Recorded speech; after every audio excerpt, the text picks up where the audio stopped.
तो 2023-24 की परीक्षाएं सभी यूनिवर्सिटी में शुरू हो गई हैं।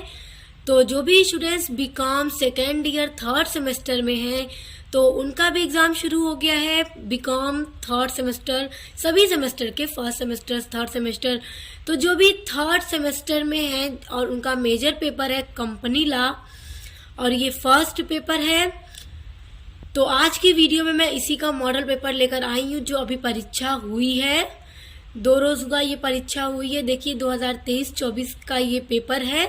तो आज की वीडियो में इसी का मॉडल पेपर लेकर आई हूँ। तो चलिए वीडियो शुरू करते हैं और देखते हैं कि किस तरह के प्रश्न कंपनी लॉ में दिए गए थे। और जो भी बच्चे अभी देने वाले हैं परीक्षा, जहाँ भी अभी शुरू नहीं हुआ है परीक्षा, तो वो पेपर को देख लें पूरा एंड तक, किस तरह के क्वेश्चन पेपर में दिए गए हैं, उसी के अकॉर्डिंग अपने एग्जाम की तैयारी को करें। तो चलिए शुरू करते हैं। देखिए पेपर का जो टाइम होता है वो 3 घंटे का होता है और मैक्सिमम मार्क्स 75 होता है, क्योंकि जो 25 नंबर होता है वो आपका इंटरनल हो जाता है मिड टर्म एग्जाम। उसके बाद देखिए सबसे इम्पोर्टेंट चीज़ होती है आपके पेपर में जो नोट दिया होता है, attempt question from all section as per given instruction. देखिए सभी खंडों से निर्देश के अनुसार ही प्रश्नों के उत्तर दीजिए और पेपर जब भी मिले तो निर्देश के अनुसार ही उत्तर दिया कीजिए। देखिए ये सेक्शन ए है आपका और आपके सेक्शन ए में 10 प्रश्न दिए जाते हैं और 10 प्रश्न के उत्तर आपको देने होते हैं और सभी प्रश्नों के उत्तर 50 शब्दों में देने होंगे और प्रत्येक प्रश्न के लिए 2 नंबर है। तो 10 प्रश्न देखो बड़े इंपॉर्टेंट हैं। व्हाट इज कंपनी, देखो कंपनी क्या है एकदम रट लो, क्योंकि कंपनी लॉ आप पढ़ रहे हो। कंपनी फर्स्ट क्वेश्चन होगा आपके पेपर का, तो कंपनी को एकदम अच्छे से और इसके फीचर्स को तैयार रखिएगा। अब देखिए कंपनी हु आर प्रोमोटर्स, प्रवर्तक कौन होता है? जो कंपनी को सबसे पहले जिसके मन में कंपनी बनाने का विचार आता है वो प्रोमोटर होता है, फिर वही सारे कार्य करता है कंपनी के निर्माण के लिए। अगला है what is the full name of DIN। देखो DIN का डायरेक्टर आइडेंटिफिकेशन नंबर, ये पूरा फुल फॉर्म होता है, तो याद रखिएगा, बहुत महत्वपूर्ण प्रश्न है। अब देखिए अगला है what is red herring prospectus. देखिए प्रोस्पेक्टस क्या होता है? प्रोस्पेक्टस जो सिर्फ पब्लिक कंपनी इशू कर सकती है जनता से कैपिटल को कलेक्ट करने के लिए, पूंजी को जुटाने के लिए, क्योंकि जब उसे अपने व्यवसाय का संचालन करना होगा तो उसे पूंजी की जरूरत होगी और सिर्फ पब्लिक कंपनी ही जनता को इनवाइट करती है शेयर्स खरीदने के लिए, प्राइवेट कंपनी नहीं। इसलिए जो प्रोस्पेक्टस होता है वो सिर्फ पब्लिक कंपनी इशू करती है। तो रेड हेरिंग प्रोस्पेक्टस ये एक टाइप होता है प्रोस्पेक्टस का, तो आप लोग इसको तैयार कर लीजिएगा। अगला है what are sweat equity shares. देखो बड़ा इंपॉर्टेंट है स्वेट इक्विटी शेयर्स, ये क्या होते हैं? देखिए सारे प्रश्नों ना हिंदी में नीचे दिए गए हैं, जो भी प्रश्न इंग्लिश में दिया गया है वो नीचे हिंदी में भी दिया गया है। तो इसको क्या बोलते हैं? परिश्रम क्षमता अंश कहा जाता है। और ये जो स्वेट इक्विटी शेयर होता है ना, वो सिर्फ जो भी कंपनी है, कंपनी अपने अंदर जो भी डायरेक्टर हो या फिर जो भी शेयर होल्डर हो या फिर जो भी कर्मचारी जितने कंपनी के अंदर होते हैं, जो आंतरिक होते हैं, आंतरिक पार्ट में कंपनी के, उनके लिए इसका शेयर होते हैं जो सिर्फ वो लोग परचेज कर सकते हैं। ये जनता के लिए कंपनी इशू नहीं करती। अगला है what is meaning of blue chip. Blue chip का क्या अर्थ है? तैयार करिएगा, बड़ा इंपॉर्टेंट ये क्वेश्चन है। आइए आगे बढ़ते हैं। देखिए क्वेश्चन नंबर 7 है व्हाट इज इंटरिम डिविडेंड। अंतरिम लाभांश क्या है, इसको तैयार कीजिएगा। अगला देखिए what do you understand by term director, most important question. देखिए ये सारे क्वेश्चन ही महत्वपूर्ण होते हैं, जैसे कि कंपनी क्या है, प्रोमोटर क्या है, कंपनी के फीचर, ये भी पूछता है, इसे तैयार रखिएगा, बता दे रही हूँ अपनी तरफ से, पूछ देता है। और डायरेक्टर टर्म से आप क्या समझते हैं ये जरूर तैयार रखिएगा, क्योंकि कंपनी लॉ में ये क्वेश्चन न पूछे ऐसा हो ही नहीं सकता। अगला है what is winding up of A company. Winding up of A company यानी कंपनी को जब समापन करना होता है तो कैसे किया जाता है? अब देखिए जैसा कि कंपनी एक संवैधानिक संस्था है और ये कानून के नियमों के द्वारा ही इसका निर्माण किया जाता है, तो इसका जो समापन होता है, वाइंडिंग अप जब कंपनी का करना होता है, तो इसके लिए भी कानून के द्वारा भी विधियां बनाई गई हैं और उन्हीं को फॉलो करते हुए कंपनी को बंद भी किया जाता है, वरना नहीं तो उन विधियों को फॉलो करके ही इसको बंद किया जाता है। अगला है व्हाट इज मिनट्स। मिनट्स क्या है? मिनट्स तैयार रखिएगा। तो ये 10 प्रश्न अति लघु के हैं, इनको आप अच्छे से तैयार कर लीजिएगा, ये बहुत महत्वपूर्ण प्रश्न है। अगला है सेक्शन बी। सेक्शन बी होगा आपका शॉर्ट आंसर टाइप क्वेश्चन यानी लघु उत्तरीय प्रश्न, जिसमें आपको 8 प्रश्न दिए जाएंगे और कहा जाएगा अटेम्प्ट एनी 5 क्वेश्चन, किन्हीं 5 प्रश्नों के उत्तर देने को बोला जाएगा आपको, और प्रत्येक प्रश्न का उत्तर आपको 200 शब्दों में लिखना होगा। तो एकदम 200 शब्दों में आपको लिखना होगा, क्योंकि प्रत्येक क्वेश्चन के लिए आपको 7 नंबर दिए जाएंगे। ये लॉन्ग क्वेश्चन है आपका। देखिए, तो सेक्शन बी के ये सभी प्रश्न देखिए, इसी टाइप के प्रश्न आपसे भी पूछे जाएंगे। What do you understand by article of association? Article of association से आप क्या समझते हैं?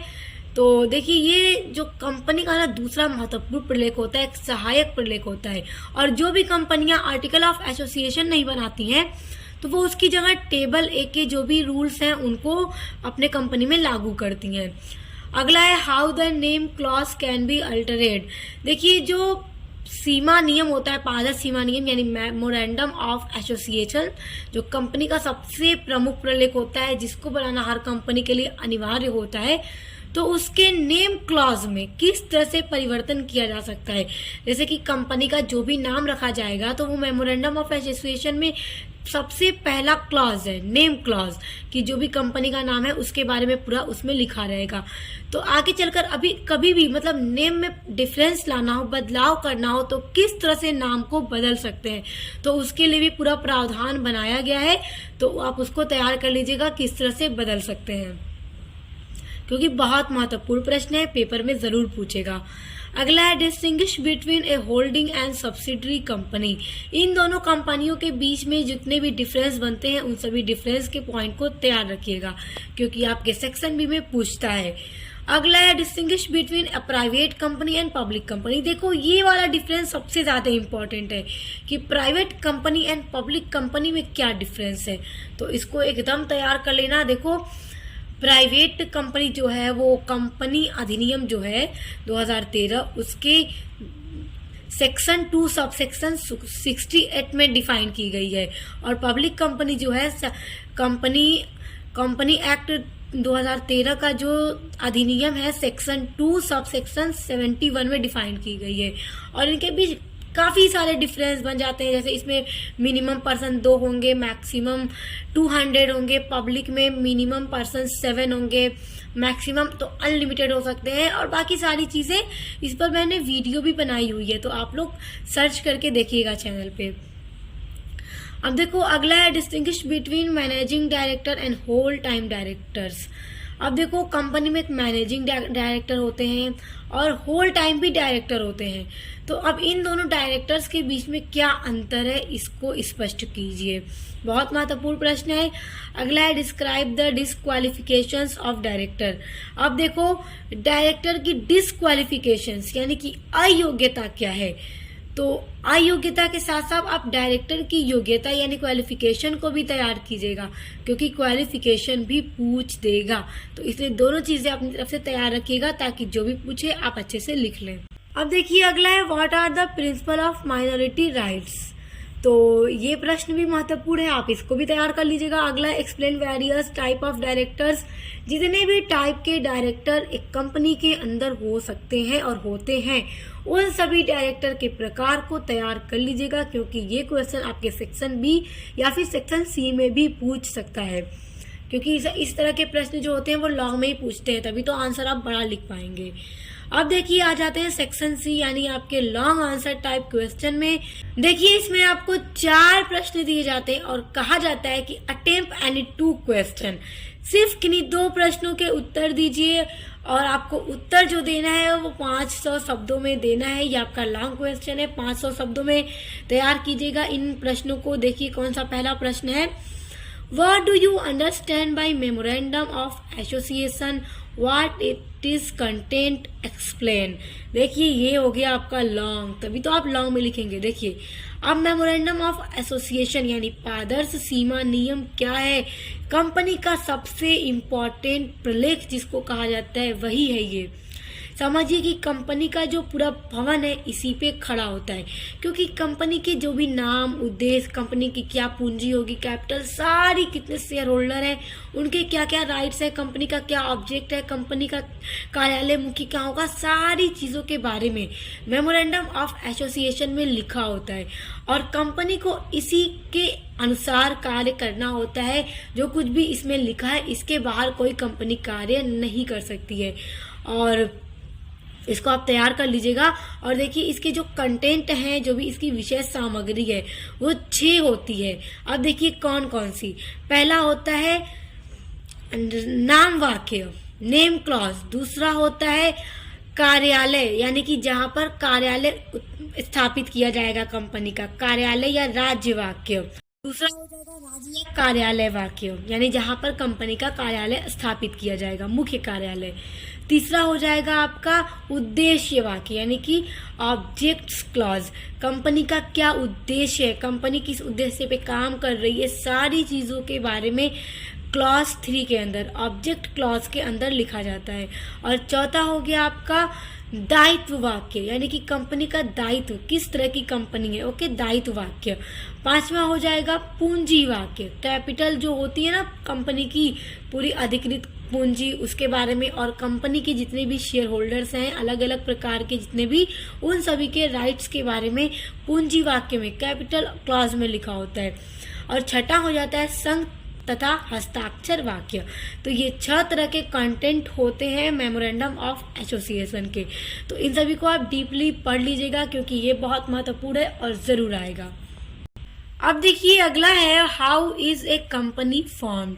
अब देखिए कंपनी का निर्माण किस तरह से होता है। देखिए कंपनी को बनाने के लिए ना पूरे 4 स्टेप्स होते हैं। पहला होता है कि कंपनी का प्रवर्तन, प्रमोशन ऑफ ए कंपनी। दूसरा है कंपनी का समामेलन, यानी कि कंपनी को फिर रजिस्टर कराना। और तीसरा होता है पूंजी अभिधान, यानी कैपिटल इंस्क्रिप्शन, जब फिर अब व्यवसाय के लिए पूंजी तो चाहिए तो पूंजी अभिधान। और चौथा होता है व्यापार शुरू करने के लिए प्रमाण पत्र की प्राप्ति, क्योंकि जब तक आपको उसका प्रमाण पत्र नहीं मिलेगा कंपनी अपना व्यवसाय शुरू नहीं कर सकती।